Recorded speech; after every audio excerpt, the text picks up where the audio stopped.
In the second week of July 1947, a civilian contract nurse named Corinne Adele Whitfield was woken in her quarters at Roswell Army Air Field a few minutes past 2 in the morning and told to bring her bag and say nothing to anyone on the way. She was 26 years old. She had been on the base for 4 months, mostly changing dressings and logging temperatures in a ward that rarely saw anything worse than heat exhaustion. That night she was taken to a building she had never been inside, on a part of the base she did not know existed, and asked to do something no textbook she owned had prepared her for. She was asked to examine, and at one point to physically hold, something that was not a man and was not a machine, and was, by every account she ever gave, alive. She spoke about that night exactly once in her life. Everything in what follows comes from a single recorded hour, taped in 1994, 47 years after the morning it describes. The building had no sign on it.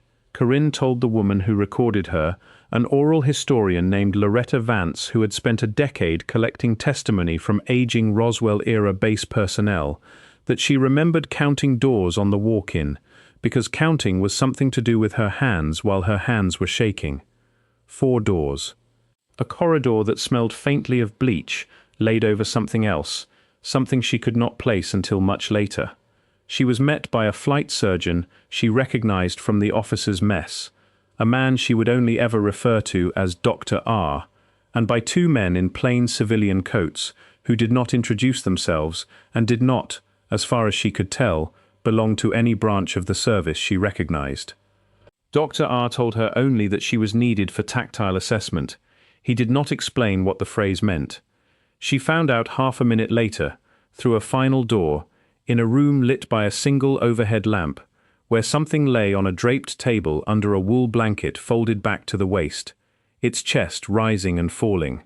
If you're enjoying this story so far, don't forget to hit the like button and subscribe. Drop a comment telling me where in the world you're watching from. I love hearing from you. What she saw was smaller than she expected.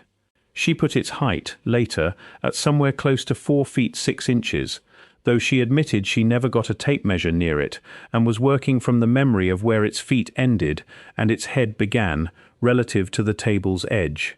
The head was large for the body, rounder at the back than a human skull, tapering toward a small chin with barely a jaw to speak of.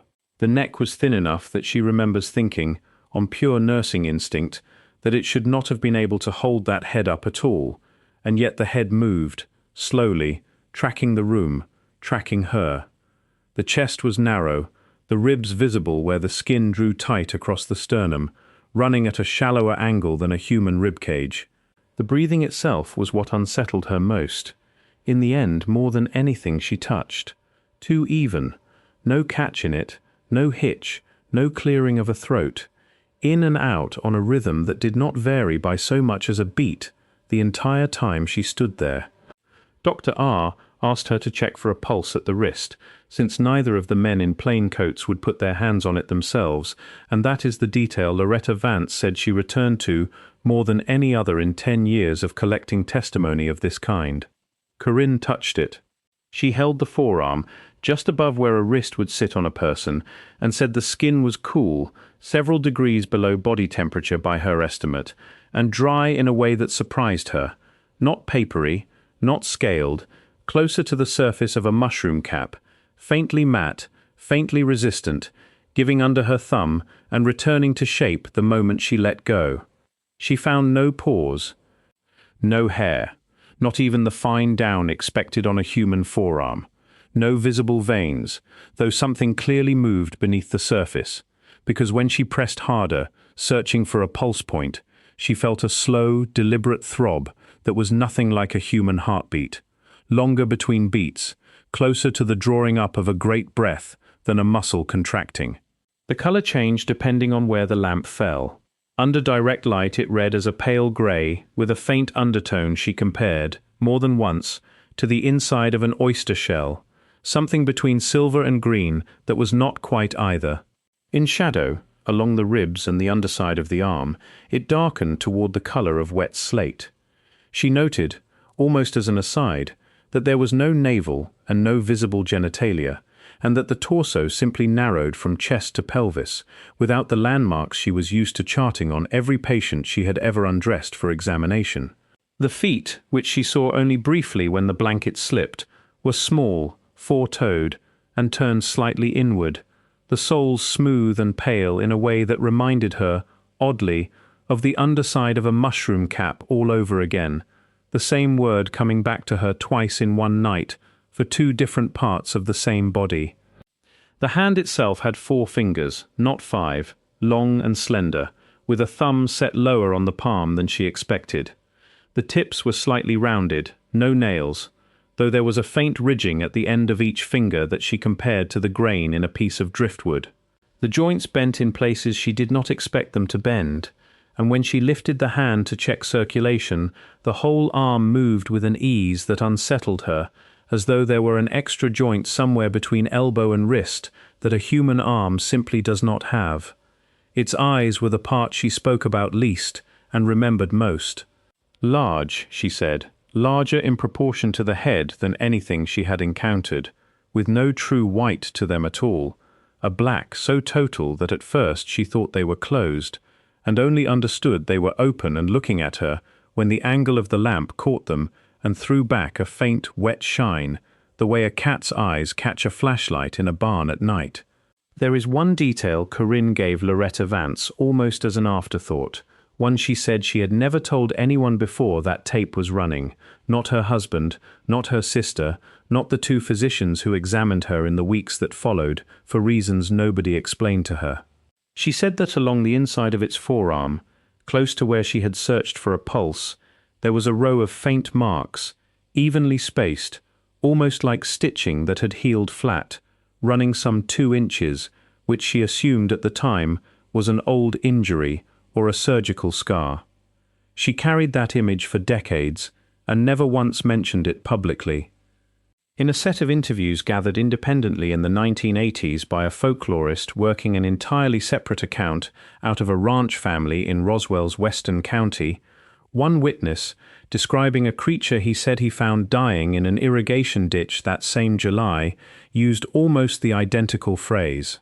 Stitching that healed flat. He had never met Corinne Whitfield. He did not know her name, and would not for years. Neither interview was aware the other existed until a researcher cross-referencing both files, decades later, noticed the phrase appear, nearly word for word, in transcripts recorded a decade and a half apart. At one point, holding its arm, she said its head turned fully toward her for the first time since she had entered the room, and its mouth, which was little more than a thin horizontal line low on the face, parted slightly, not to speak in any way she recognized as speech, but enough that she felt, more than heard, something pass between them. She never used the word telepathy.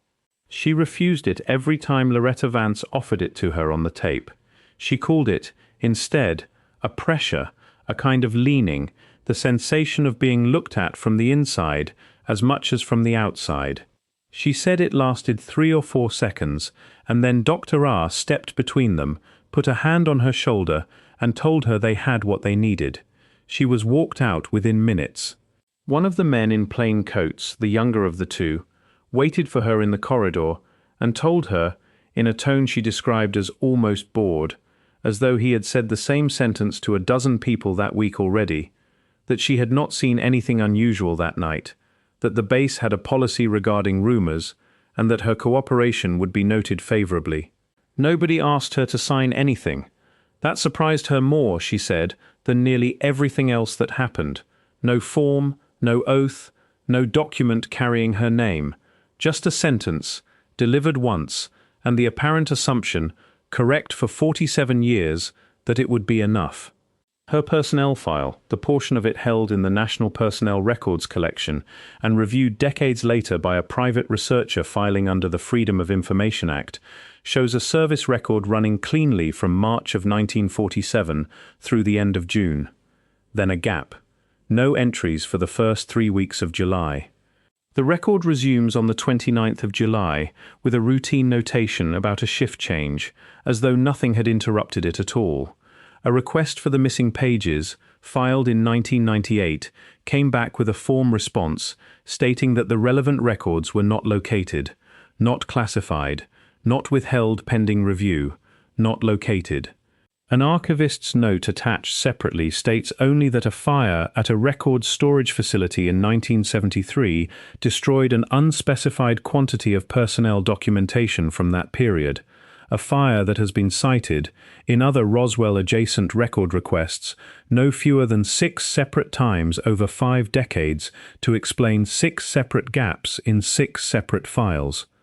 Her sister, interviewed briefly by Loretta Vance in 1996, 2 years after Corinne's own recording and 1 year after her death, said that the woman who came home in the fall of 1947 was not the woman who had left for the base that spring. She had stopped wanting to work in medicine at all, which her sister found strange, since nursing had been the one thing Corinne wanted since childhood. And she developed, her sister said, a small habit she kept for the rest of her life, checking the temperature of things with the back of her hand before she would touch them with her palm, an almost unconscious motion she never once explained, not even at the end. Corinne Whitfield was not the only person on that base whose file shows the same 3-week absence. 2 other names appear in records reviewed alongside hers, a supply sergeant and an orderly, both with clean service histories before the 2nd week of July, and clean service histories after, both with the identical gap in between. Neither man spoke publicly about what he may have seen. One died in 1961, the other could never be located for an interview decades later. What connects them to Corinne Whitfield is not testimony. It is the shape of an absence, repeated 3 times, in 3 separate files, for the same 19 days of the same year. If you're hooked on this story, make sure to subscribe and turn on notifications so you never miss an upload. Your support means everything and helps me bring you more emotional stories like this one. The rancher's account belongs to a man named Everett Louis Draper, who worked cattle on a spread west of Roswell and who told a folklorist named Ruth Okafor, gathering oral histories for a state historical project in 1983, that he had found something in an irrigation ditch on his family's land that same month, badly hurt, small, grey-skinned, breathing shallow. He did not report it right away. He said he sat with it for the better part of an hour before 2 trucks came up the access road, unmarked, and 2 men got out and took it away on a canvas litter without a word to him beyond an instruction to forget the location of the ditch. In that hour, by his own account, he had time to look at it the way Corinne Whitfield never had the chance to, without a doctor at his shoulder and without an overhead lamp forcing the pace. He described the same large, rounded head, the same thin neck, the same narrow chest rising and falling on a rhythm he called unnervingly steady, like a clock that never lost a second. He noticed, as she had, that the eyes held no white at all, and he said that in the low evening light along the ditch, with no lamp to catch them, they read almost as pure black stone, until a passing truck's headlights swept the field and threw back the same wet shine Corinne described under her single overhead bulb decades later. He described touching its arm while it lay there, the same cool, dry, mushroom-cap texture, and the same row of small, evenly spaced marks along the inside of the forearm, which he assumed, as she had, to be some kind of scar. Ruth Okafor's transcript of that interview sat in a university archive for over 20 years before anyone thought to compare it against anything else. When a researcher finally did, in 2006, the phrasing lined up almost exactly, sentence for sentence in places, from 2 people who never met, describing 40 years and 100 miles apart, what appears to have been built the same way down to the joint. Nobody has ever located Everett Draper's original interview tape. What survives is Ruth Okafor's typed transcript, produced from notes and from memory within a week of the conversation, which she herself described in a cover letter to the archive as faithful but not verbatim. That distinction matters, and it should be weighed honestly rather than smoothed over. A transcript reconstructed from notes is not a recording, and a phrase that lines up closely with another witness's account decades later could, in principle, reflect the shared vocabulary of two people describing something ordinary in unusual circumstances, rather than two people describing the same extraordinary thing. A third point of comparison is not testimony at all. It is a fragment of a clinical note, undated but believed from internal references to belong to the same window in July, recovered among the papers of a flight surgeon who served at Roswell and whose estate donated a box of professional documents to a small medical history collection in Texas in the 1990s, apparently without anyone examining the contents closely for years. Among ordinary flight physicals and vaccination logs sits a single page, unsigned, with no patient name attached, reading in part that the subject's epidermis presented as non-porous, cool to the touch, and resistant to standard needle puncture on first attempt. Nothing else on the page explains what subject is being described. There is no chart number. There is no diagnosis. The page simply stops, mid-list, as though whoever was writing it had been told, mid-sentence, to put the pen down. A base photographer named Wallace Neal Ott, who processed film for the Public Affairs Office at Roswell Army Air Field and later worked for a newspaper in Clovis for 30 years, gave a short interview to a local radio station in 1979 that was recorded, but as far as anyone can determine, never broadcast. In it, he says he was called in after hours in July of 1947 to photograph what he was told was a training exercise, and that he was allowed exactly 4 exposures before his camera and the film inside it were confiscated on his way out the door. He never saw a single print. What he remembers, he says on the tape, is not the exercise but the subject standing at the far end of the room while an orderly adjusted the lamp, a small grey figure with an oversized head and a chest that barely seemed to move, and he remembers thinking, in the half-second before someone told him to lower the camera, that its skin caught the flash the way wet slate catches a headlight, dull and faintly reflective at once. He was reassigned to a base in Ohio 11 days later. His personnel file, like Corinne Whitfield's, shows a gap for the same 3 weeks in July, though his resume's on a different date than hers, the 26th rather than the 29th, a detail researchers have never been able to explain. There is a fifth thread, thinner than the others, that a private collector in Amarillo shared with researchers in 2011. A single black and white photograph, undated, water-damaged along one edge, showing what appears to be a gloved hand holding open a forearm for examination under exactly the kind of overhead lamp Corinne Whitfield described. The face and body of the subject are out of frame entirely. Only the arm is visible, and along its inner surface, faint but consistent with the negative's grain, runs a row of small, evenly spaced marks. The collector has never been able to establish where the photograph came from. It was found, he says, inside the pages of a maintenance manual purchased at an estate sale in 1992, and no one associated with that estate has ever been identified as having a connection to Roswell Army Air Field. 5 accounts, then, counting the photograph, from people and records that had no contact with one another across 5 decades, describing the same temperature, the same texture, the same unexplained row of marks along the same forearm, the same reflective quality, catching light whether it came from a flash bulb, a headlight, or a single overhead lamp. 3 institutional responses that share the same shape, a quiet retrieval, a single verbal instruction, no paperwork, no oath, no signature, and in every documented case, a personnel record that goes missing for very nearly the same window of days in the same year. This is not proof, in any sense, a courtroom would accept. It is a pattern, and it repeats with a precision that becomes harder to set aside the longer you sit with it. A nurse's hand, a rancher's hand, and a photographer's 4 exposures, spread across 4 decades, describing the same surface under the same conditions to researchers who never once compared notes with one another. What Corinne Whitfield's account requires, if it is read as a record rather than a story, is not a rewriting of history so much as an admission that a category of physical evidence existed briefly in at least one room, on at least one night, and was handled by ordinary people with no training for it, then removed by people who left almost nothing behind to say they had ever been there.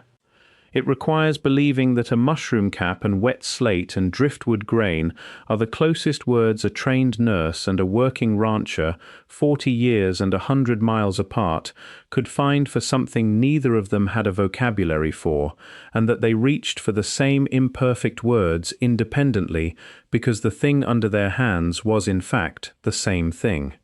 It requires sitting with the plainer possibility too that memory drifts, that oral history borrows from itself over enough decades, that two interviewers working the same regional folklore inevitably produce echoes of each other without any hidden hand at work. Both readings remain open. Neither the tape nor the transcripts nor the unsigned clinical fragment closes the question on its own. The tape Loretta Vance recorded in 1994 exists today as a single archived copy, donated after Vance's own death to a small research library in New Mexico that holds it, along with several hundred other interviews, largely unreviewed and uncatalogued. Corinne Whitfield never asked for anything to be done with what she said. She gave the account once, near the end of her life, to a woman with a cassette recorder, and then she never spoke of it again to anyone, not even, according to her sister, in the last week of her life, when there would have been little left to lose in the telling. What stays with me, out of all of it, is the detail about the back of her hand. A woman who spent the rest of her life checking the temperature of ordinary things before she would touch them with her palm, an instinct she carried for 47 years without once explaining it to the people who loved her, because there was no sentence available to her in 1947, and perhaps no sentence available now, that could carry what she had held in that room. It is a small physical thing, a habit and nothing more on its own, but it is the kind of detail a person does not invent for effect. Nobody performs a lifetime of checking with the back of the hand for an audience. She had none. She gave her account once, to one woman, on one afternoon, and then she folded the habit back into an ordinary life and carried it, unexplained, to the end of it. If her account is what it claims to be, then something not of this world lay under a wool blanket in a windowless building outside Roswell, New Mexico, breathing on a rhythm no human chest keeps, with skin the color of an oyster shell under lamplight and wet slate in shadow, and a 26-year-old nurse held its arm and felt, for 3 or 4 seconds, something looking back at her from the inside. That is what the record shows, if the record is read the way she gave it, plainly, without embellishment, the way she insisted on giving it herself. Nothing more, nothing less. Thank you so much for watching until the end. If you loved this story, check out the other videos on your screen now. I think you'll really enjoy them. And don't forget to subscribe if you haven't already. See you in the next story.